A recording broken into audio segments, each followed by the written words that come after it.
Honorable members, I welcome you to this sitting,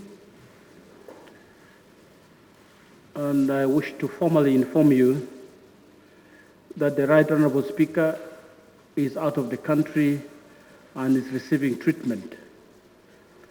The Speaker had traveled out of the country on official duty and returned on Wednesday, 21st March 2019, but was unwell.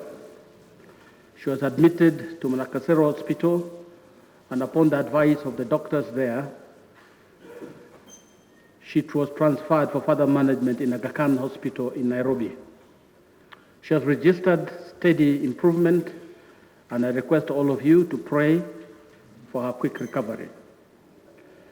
The media has been awash with various theories about the medical condition of the Right Honorable Speaker, which are not true.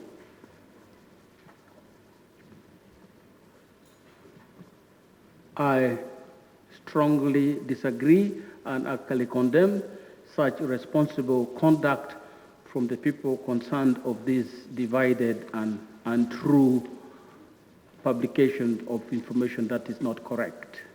Honorable members, I also wish to remind you of the budget cycle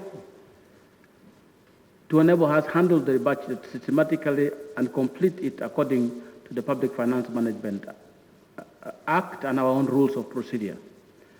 The ministerial policy statements for the financial year 2019-2020 should have been received by 15th of this month. I am informed that many sectors have responded positively in line with the Public Finance Management Act and Rule 145(1) of our rules of procedure and submitted their ministerial policy statement. I urge the ministries, departments, and agencies that have not done so to do the needful by the end of today. We will not be receiving any ministerial policy statement beyond today, because if we do, it jeopardizes what we should be doing to enable us to finish with this matter. Rule 146 provides that shadow ministers may submit alternative policy statements to the Parliament by the 29th of this March. And today I received communication from the leader of the opposition that arising from the situation where ministerial policy statements from the government has not been received, many of them till to date. They will not therefore be able to do it within the time frame initially they would have obeyed, which would have been the 29th of this month. So a request came from the leader of the opposition that they be given an extension of 2 weeks, since the delay has also been about 2 weeks, to enable them bring their policy statement, their alternative policy statement. So I'm therefore extending the period for the leader of the opposition to submit their alternative policy statement from the 29th to have it in Parliament by the 9th. This, however, should not stop the committees from beginning processes of dealing with the ministerial policy statement that are already in their possession. When the alternative policies come, they'll be able to incorporate them and handle them accordingly. Because if they delay waiting for the alternative policies, time will have passed, and it is only time that we don't have at this moment. I hope this requirement shall be met also by the opposition.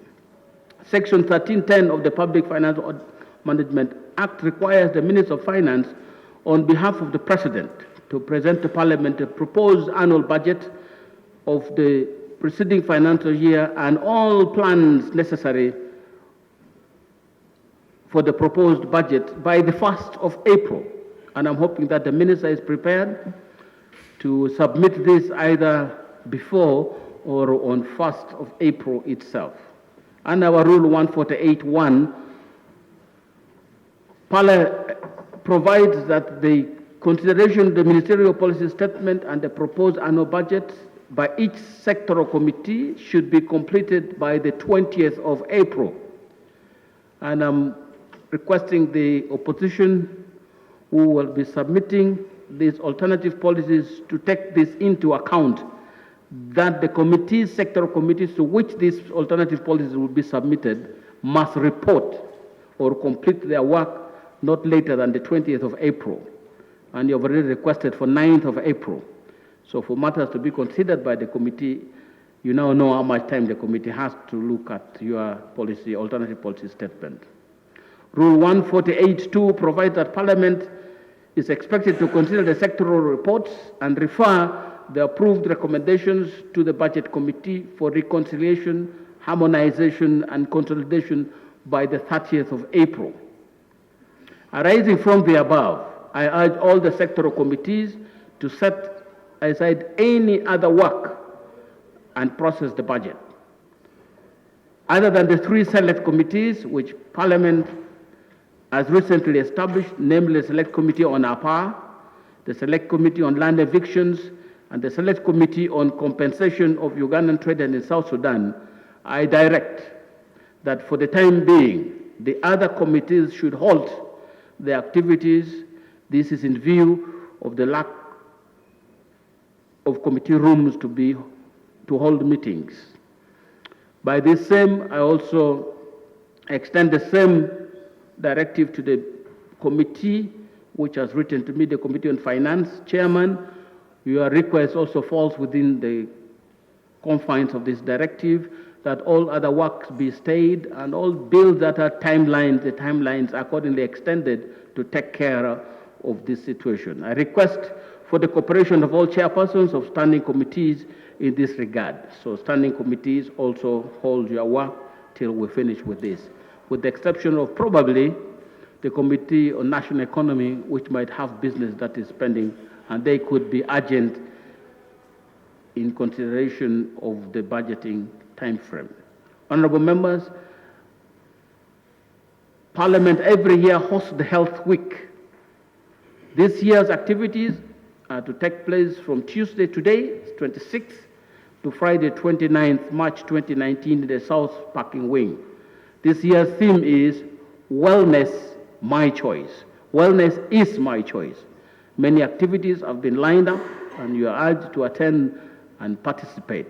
I particularly encourage members to find time for your own good to carry out various health checks that will be provided by the medical practitioners at no cost to you or to anybody else, except the people giving you the test. I wish you a productive and pleasant week, and also remind you again that Madam Speaker is unwell. We continue to hold her in our prayers. Thank you.